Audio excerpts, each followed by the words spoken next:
ഇരട്ടക്കൊലപാതക കേസിലെ പ്രതികളെ കണ്ണൂർ സെൻട്രൽ ജയിലിലേക്ക് കൊണ്ടുപോയി. 9 പ്രതികളെയാണ് തൃശൂർ വിയ്യൂരിൽ നിന്ന് കണ്ണൂരിലേക്ക് കൊണ്ടുപോയത്.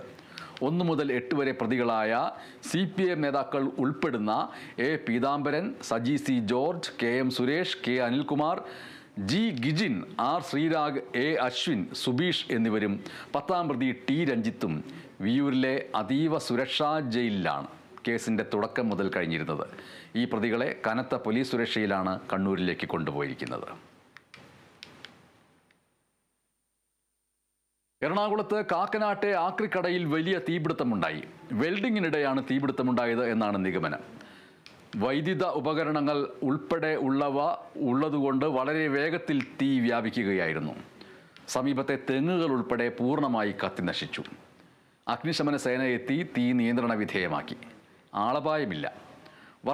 വർഷങ്ങളായി പ്രവർത്തിക്കുന്ന ഗോഡൌണിലാണ് തീപിടുത്തമുണ്ടായത്.